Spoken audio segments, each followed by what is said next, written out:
Welcome to a brand new episode of Johnson's Court. Today with me, I'm excited to have both content creators with me, Mr. Rio, Mr. Zach Pate. How are you guys doing today? I'm good. Doing good, man. Thanks for having us on. So Zach and Rio are down today for boys weekend. Super excited they can make it. Been working a lot lately. Haven't really been able to make not really make any podcasts, so it kind of really sucks. But sports are coming around. Football starting here next week. Playoff baseball is coming here right around the corner. College football's back. Ball State won Thursday actually. So right where we left off, we started, and we're on the up path. So today we're going to talk about a few different things, and just super excited, like I said, to make this podcast, bring it to you guys. And so here we go. Here we get into the segment. So today I figured we start off with basketball a little bit. And the reason I want to start off with that is just because we're huge basketball fans here. And the Los Angeles Lakers have added a lot to their roster. They've actually added quite a bit of former all-stars to their team. They definitely want to be a championship caliber team and make it to it, since they got bounced out of the first round by the Phoenix Suns last year. Kind of a little bit due to injury, but also due to a lack of depth. But then we're also going to talk about the Brooklyn Nets too and see who can win in a 7-game series when fully healthy. So let's get right into it. So we're going to start here. And this offseason, the Lakers added Carmelo Anthony. They added Trevor Ariza. They added Kent Bazemore. They added Wayne Ellington. They added Dwight Howard, Malik Monk, Kendrick Nunn, Rajon Rondo, and Russell Westbrook. Rio, I'm going to start with you because I know that you are a LeBron fan. Yeah. So how do you feel about the Lakers with adding these players? And kind of give me an update with it. That was my AC that turned on. Let me turn that off real quick. But Rio, go ahead, give me your thoughts. I truly believe the Lakers are going to win the championship this year. It was a fluke last year that they lost to the Suns. They definitely got injury riddled, and that's all I have to say about that one. So the Lakers are a lock for you, huh? The Lakers are a lock. Westbrook's getting his first chip. Ooh, first chip. Okay, so what do you have to say about that, Zach? How do you feel about the Lakers? Do you think that with adding Russell Westbrook, bringing Rajon Rondo back, who won a championship with them back in 2020, Kendrick Nunn from the Miami Heat, you bring in Malik Monk, who's very athletic, Wesley Matthews, a shooter, you bring Dwight Howard, who was a former All-Star, Kent Bazemore, and you bring back Carmelo, and you bring Carmelo Anthony. So give me your thoughts on the Lakers. Rio says they're going to win. Where do you see them going? They have potential to make it to the finals. I think they have less pressure on them to win a championship than Brooklyn, because with the age thing, they have like a built-in excuse already. Like, if they get bumped in the second round, everybody's going to say, oh, it's because of the age. It's like, you got all these stars past their prime, this and that. If Brooklyn gets bumped second round, that's a totally failed season. So I think the Lakers make good additions. They'll probably make the finals, but they have less pressure to win the championship than a team like Brooklyn. Absolutely, and so I kind of want to look it up. You brought in the age. So the average age with the Lakers are 30.9 years of age. They are the oldest team in the NBA currently. The Miami Heat is at 28.8, and then the Brooklyn Nets at 28 years old. And so what the league averages? The league, just like the average. Just see if I can find it. Probably 25. Around since 25. It's usually. If I had to guess, yeah. Since the Los Angeles Lakers are the highest at 30. Let's see here. I should have looked it up. I just feel like the Lakers have too many champions. 26 is the league average. You said Lakers have too many what? Champions already on their team. You think so? Yeah. So by that, what do you mean? Elaborate a little bit for us. For the fans out there. They got LeBron, who's full of chips. They got... He's only got, what, 4? Yeah. He's only got 4? Yeah, he's got 4. Yeah. That's almost a whole hand. Okay. He's going to get his pinky ring. Okay, so he's got 4. AD's got, what, 1? AD's got is a champion. Rondo's got 2. Rondo's got 2. Yeah, one with the Celtics, one with the Lakers. It's kind of funny. No one else on that team's got a Marc ring. Gasol has one with the Raptors. Yep. Anybody else on that team got a ring? Any of the Lakers returning players? Yeah, all of the any returning players from the Lakers, like Kostas Antetokounmpo. He got one. He's got one. But And there's been some final appearances, like Westbrook's been to the finals. yeah, Westbrook and Melo got to be Howard hungry for it. Howard's been in the finals. with the Magic, yes, he has. So you think Brooklyn's like hungrier because they have less champions? No, I think Brooklyn is. I don't think they're like hungry young team. That's not the way I look at them. I kind of look at them like a put together team, like the last team KD was Yeah, on. this does seem like a bit of a, like, you know what I mean? They got Dwight Howard. And Right. it's like, how are they gonna? Are they Which- gonna cooperate with, or what's the word I'm looking for? Cohesive unit. Are they gonna move as a cohesive unit? Right. Kind of like when you had Steve Nash and then you brought in Dwight Howard, who was already on the Lakers with Kobe. So it's like that didn't work out. So is it going to work out this time with LeBron and AD? And you add Russell Westbrook. Kind of funny. I saw this kind of thing and it was saying nobody wants to have this conversation, but Kevin Durant had his best season with Russell Westbrook. Paul George had his best season with Russell Westbrook. I mean, everyone's having their best season with Russell Westbrook. So is Russell as good a player as everyone says he is? Or is he just a triple-double king and that's all he is? I mean, I guess we'll see. Do you think LeBron will play that point guard, like team leader role and let Russ just be Russ? Or do you think they're going to have the ball in Russ's hands the majority of the time? I don't think they're gonna have Russ's hands in a lot of half-court situations. I think they're gonna, even though they're the oldest team, like they're gonna be flying it down the court. LeBron can throw it all the way down. Marc Gasol can throw it all the way down. Davis, and then Russ can run. LeBron can still run. I guess not too many. Malik Monk is a high flyer, but I don't know how much playing time he's gonna get. I think Melo should definitely be like a 6-man. I would have to agree He with should that. be designated. You are our scorer, like star off the bench. You're Yeah. a 6-man, and he should just take that role. Yeah, he seems to be okay with that. Like That's in Portland, he was just- cool with it. If I was making an NBA 2K fantasy draft, that's what I would draft him for. That would- Exactly. Like he's got enough of that spark to come off the bench and like really ignite him, which I tried to make Kyle Kuzma that, and Kyle Kuzma just was not the answer for that. So Lakers have a really good Shanghai team. He's a Shanghai Shark. That's true. It's very true. So the Lakers have a great team. They brought in a lot of pieces from here, kind of like you were saying, Zach. Here's Melo. Here's Russell. Here's Rondo. Here's Kendrick Nunn. You know, just all these different pieces, and you know, exactly. Like we'll see, like what they're gonna do. We don't really know, but I think they have the best shot to come out of the West. I'd agree with that. I feel like they're almost looked at as a good guys if you take them versus the Nets. I feel like the Lakers are almost looked like as the heroes, and the Nets are almost like the villain. Yeah, almost. they're gonna win. Like Lakers, are like underdog. Almost, but like, because I said that the Nets, it feels like it's like brought in from a bunch of places, but I mean, so is the Lakers. It just doesn't. I don't know. It doesn't feel as much like that to me. Yeah, because they were like already established before they brought in their superstars. Like LeBron Right. was already there. And I He's feel been like they there a just brought year in Russ earlier. just because the Brooklyn had big three as their big three. Yeah. So now we're going to move on to the Brooklyn Nets. They're coming out of the East.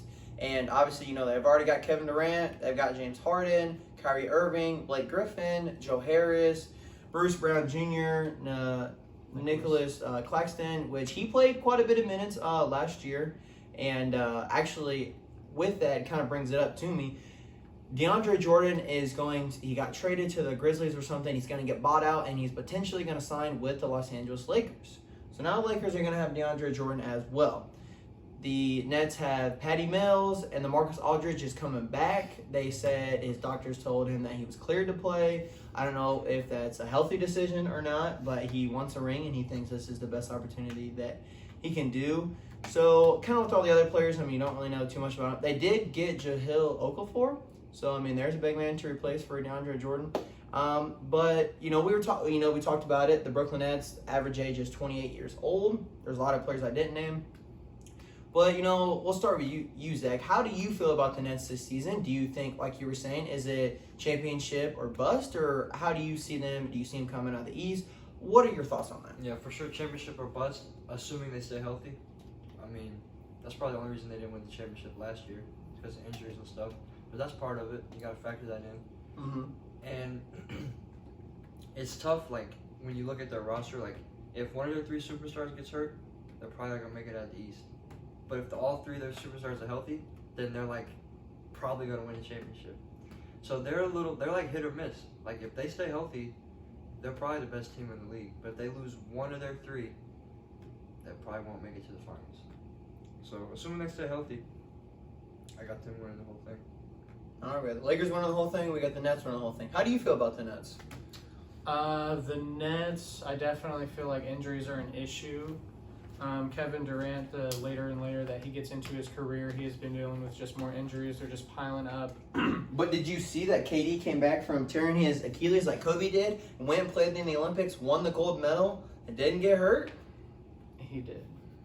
So, you know what I'm saying? So, you say that, so that's kind of why, it's like, is he playing the best off an Achilles injuries? Does he need to take it slow? I don't think this is the best KD for sure. I think that his best offensive time was with the Thunder when he won his MVP, and I think his best defense was when he was with the Warriors. And so, yes, he is still KD, can make all those shots, but the thing that we don't realize about the Achilles, it was the Achilles, right? Yeah, it was his Achilles. Is that defense, I saw it. Was it I was lacking? I watched the game when he tore it in the finals, and just to see just the whole thing, No, I'm talking about his defense coming back. Oh, his defense coming back? Because offense coming back, I think you can do that, but if you just watch him the whole game, is he taking a big break on defense because of that? From when I watched this playoff, I think his defense obviously could have been better. Everyone's defense can always be better, but I think he played pretty good defense because Giannis has pretty good defense. And he was going up against PJ Tucker. He don't really got to guard PJ Tucker, so they would switch him off to Giannis, and sometimes he'd let Giannis blow by him. But I think for the most part, he tried to play as good defense as he could. But I think that's something that you got to do with having Kyrie and James Harden out. James Harden coming back a little bit and didn't really do too much. KD's your ultimate scorer, kind of like I think about it when DeMar DeRozan on the Raptors had to play LeBron and the Cavs. You can match him on offense, but then come defense, it's hard to be able to do that for 48 straight minutes. True. Yeah, I think the Lakers are a better defensive team, for sure. So are you still sticking with the Lakers, or do you think that with their big three, big four, or maybe big five, if you want to call it Blake Griffin and Marcus Aldridge, so what about, do you have Joe Harris coming off the bench, or do you have Patty Mills coming off the bench for Sixth Man of the Year? I would do Kyrie, Joe. No, I would do Kyrie, James, Joe, Durant, Griffin. You'd put Joe at 3. That's asking a lot. Isn't James is probably taller, huh? Yeah. He probably wouldn't be cool with going to the 3 though, huh? Yeah. I'm not guarding him. Well, yeah, and he played better defense this year, actually. If you guys watched it, he did play a little bit better. I feel like Harden might be. I feel like Joe at the 3 would be a defensive liability. Well, what's weird is that KD is out of this starting 5, KD's the best defender. Yeah. You know what I mean? Yeah, the Lakers are for sure a better defensive team. And on their bench, like Riley said, they got Joel. They don't even have a defensive. LaMarcus Aldridge is a strictly offensive big man, and Jahlil Okafor is also I guess Claxton is.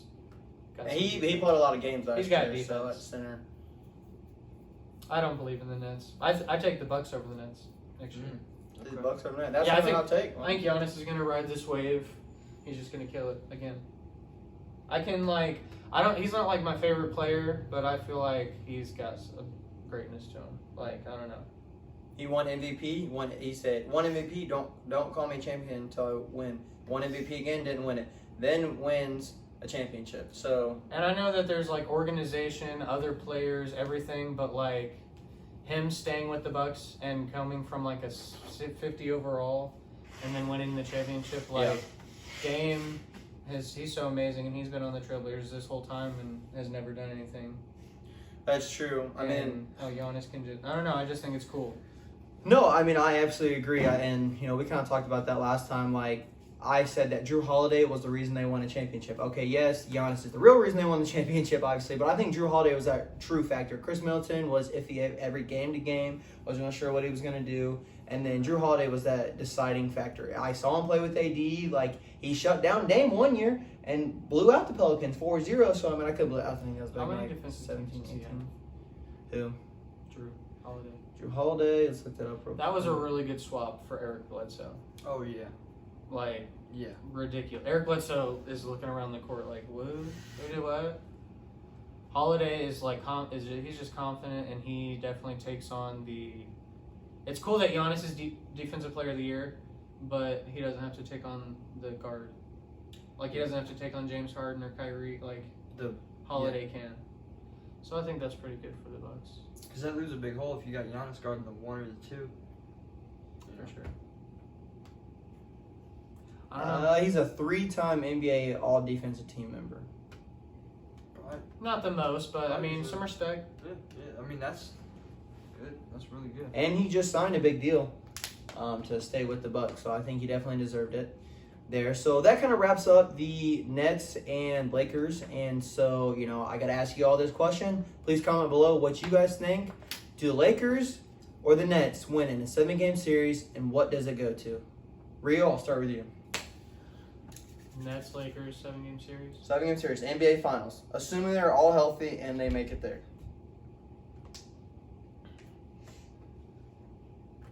Lakers in 6. Brooklyn in 7. All right, I think I'll be the deciding factor. Yes, the Lakers are older. The Nets have more of a power offense, but I'm going to go with the Lakers, and I think they would also win in 7. Like they won in 7. So that wraps up our basketball talk, but we're going to keep going, getting into it, and we are going to talk about the Jake Paul versus Tyron Woodley fight.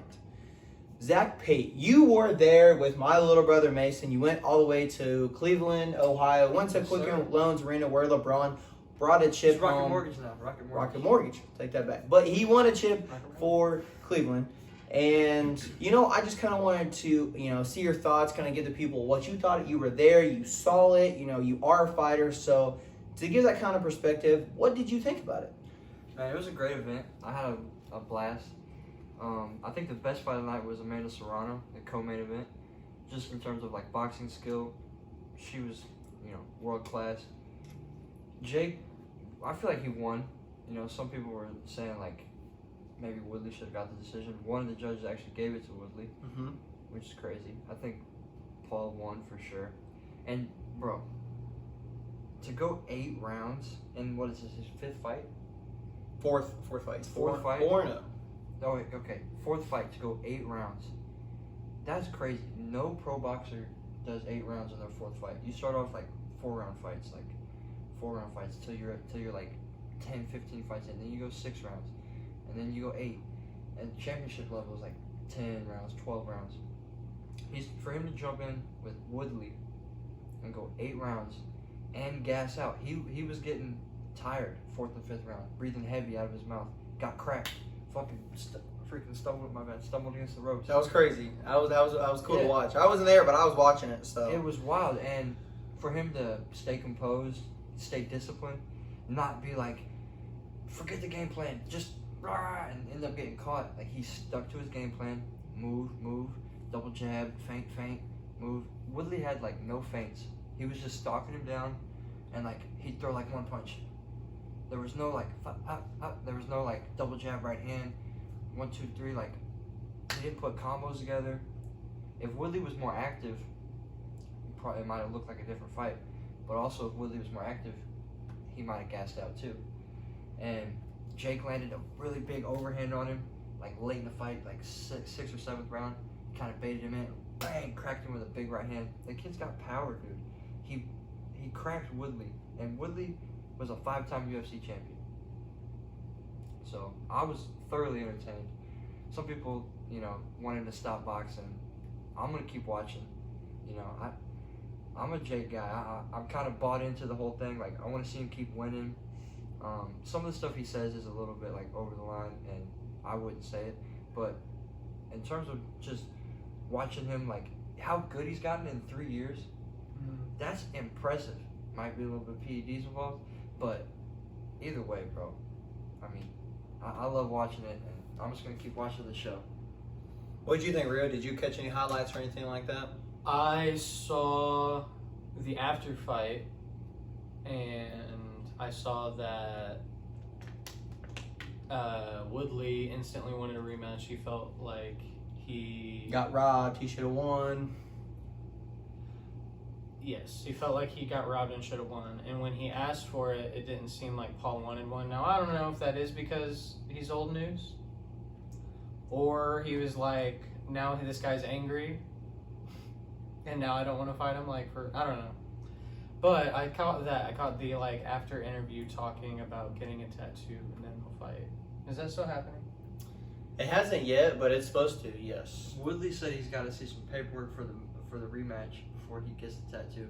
And the way I see it playing out is it'll just never happen. Jake will move on to somebody else, and Tyron won't get the tattoo. And the only paperwork has been Jake going, I retired, and then I unretired. Yeah, that's just. I did hear reports of that. So I do have some stats here of the fight. So Jake Paul had 36 of 122. He made 36 out of 122 jabs. So that's about 30%. He had 35 out of 85 power, so 41%. And then for total, 71 out of 207, so 34%. He did land 22 body shots. Body shots hurt. Just ask my man Zach Pate. Woodley now had 11 of 48 jabs, so he's about 23%. On power, he had 36% for 41 out of 115. So total brought him of 52 of 163, 32% with 6 body shots landed. Now, if I'm just looking at stats here, Jake Paul won the fight. Now, I understand, when you lose, you're like, I don't want to lose. You can be a sore loser, you can be a good loser. But I think Woodley was a sore loser, and he should have been like, hey, you beat me, fair and square, let's run this back. How do you feel about that? But no, he was like, beep, beep, beep, beep, all this crap. And I was just like, dude, be professional about it. You are a UFC boxer. And I think that's kind of what, or a UFC fighter, not boxer. And I think that's what, really, had a disadvantage of Woodley, because every time they wrapped up or something, you could tell he wanted to throw elbows. He wanted to do UFC things that he was used to, and you can't. He faked a Superman punch at the end of the one of the rounds. And he acted like he was gonna Superman punch him. Exactly. So it's just kind of one of those things where it's hard to bring a UFC fighter into a boxing world.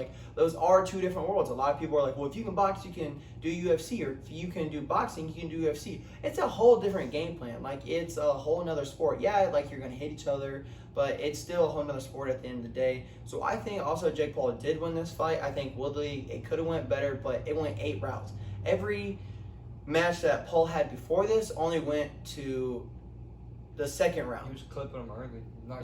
And I didn't even think those were real fights. I thought this was his first real fight. And so to see it go last 8 rounds, how tired he was, able to compose himself, I thought it was a pretty good fight. It's probably the best for his career. He probably leveled up so much for being 8 rounds with a world-class opponent that has knockout power. So for all of those rounds, he's aware of, if I slip up, I'm going to get, which he did. He did slip up and got cracked, almost dropped. So to do that while you're tired is so hard, and to see him do it is very impressive.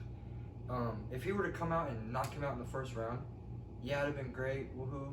But he leveled up so much more this was the perfect fight for his career in this time. I definitely agree, 100%. So now we're going to move on to our last segment. So this is a longer video today. We just want to get these podcasts in. We want to talk about as much as we possibly can, because you never know when the next podcast is coming, when you're going to get the 3 creators again. So our last segment is fantasy football. We do a fantasy football draft every single year. Shout out to Joey if you watch this. Battelle, Brandon, we are going to talk about it today. We're going to see who's going to win. We're going to give our predictions and kind of rate our teams a little bit. So every year we've done this since it was my senior year. I think Rio and I senior year since high school, so back in 2017. And so we just been doing it. We love to do it, man. And, fantasy football, it's just that time of year. We just, some bragging rights. So, we also do fantasy basketball as well. So we might talk about that up here coming on the channel. So we'll go ahead and get into our first matchup. And this one is my team versus Maharshi Battelle. So good luck out there, Maharshi. You're going down. You're not going to win this week. Don't think about it. So on my team, we're just going to go over the offensive players. Yeah, we do defensive players as well, but I think we're just going to keep it short and simple with offensive players. So my quarterback is Aaron Rodgers. My running back is Ezekiel Elliott, Aaron Jones. For my wide receivers, I have Keenan Allen, Mike Evans. You know what I meant. And tight end, shout out to him, by the way. But George Kittle, and then I can't think of his first name. Let's see if I can click on it. Robert Tonya, he's from ISU. Joey and I talked about him, so hopefully he can do me good this year. That's why I drafted him. And then for flex, I have Najee Harris from the Steelers, Alabama running back, rookie this year, and Tyler Lockett. So I'm super excited to see what my offense can do this year. Versus Maharshi Patel, he's got Lamar Jackson at quarterback. He's got Shaquan Barkley at running back. He's got Antonio Gibson from the Washington football team. They're going to change their name here soon. Wide receiver, you got Deontay Adams. Oh, great pickup. DeAndre Hopkins, great pickup. Tight end, Mark Andrews. And then tight end is Thomas from the Washington football team. He's got T. McLaurin from the Washington football team as well. He was pretty good last year. And then he's got Amari Cooper and Sanders as flex. So right now it says probability. It's got Maharshi winning 51-49, but I think I'm going to win this week. What do you guys think? What is your guys' take on this matchup? Man, I mean, you got Rodgers, so you got the X factor. I always bet on discount double check. State Farm. You just better hope Rodgers don't throw it to Adams. Yeah, I'm not too knowledgeable. Right. As knowledgeable, I should say, on NFL. But it looks like you got some superstars. Yeah, you both got really good quarterback and really good wide receiver. It's gonna be a good matchup this week. So running backs. So we'll see. We'll see where it goes. I think Maharshi might have the edge. It does say he's got 51% to my 49. So Maharshi might beat me. We shall see. But next we are going to do Mr. Zach Pate versus Rio Terry matchup. So we got make sure my name is still the same. these two going on here. We got Vandelay Industries. Comment if you know what that's from. And Please. If you don't, Please. unsubscribe. They are coming to Netflix this fall. So then you got Rio. And so we'll start with Zach's team first. At quarterback, he's got Russell Wilson, great quarterback. He's got Christian McCaffrey, which he was the #1 fantasy pick this year. Out of all leagues, he's #1. So he did get the #1 pick. Eckler. Joe got the #1 pick. Oh, Joe got it? Who did he take? It was Joe and then me. Who Joe But took? me and Zach did auto draft. Yeah, I was at the gym when I'm trying to think of who. Well, we'll get to who Joey took. But Christian McCaffrey, stat-wise, fantasy football, he was #1. Oh, okay. You got Justin Jefferson from wide receiver from Minnesota. He's a second year. CeeDee Lamb on the Dallas Cowboys. Hawkinson, tight end for the Detroit Lions. What's this other tight end? Noah Fant from the Denver Broncos. You got Nick Chubb, running back, and Joe Mixon. Those are great those are great running back picks right there. And then you got Robert Woods from the Rams. I was going to say Los Angeles Rams. They changed their name. So that's a pretty good team. And then we go to Mr. Rio. And starting off first with the famous pick, he took Drew Brees. He's taking him every year. This was a very funny pick that he took, but hey, got to take him. Got to be loyal. Got to be loyal. He's going to change it, but you got to be loyal. You got Dalvin Cook for his running back. Great running back. He could lead the league in rushing yards this year. He's got Jonathan Taylor from the Colts. Great pick up there. He's got Tyreek Hill as his wide receiver. He's got Antonio Brown. Oh, darn it. He's got A.J. Brown from the Tennessee Titans. He's got Goddard from the Philadelphia Eagles tight end. He's got, who was the New England Patriots tight end? He's got Juna Smith.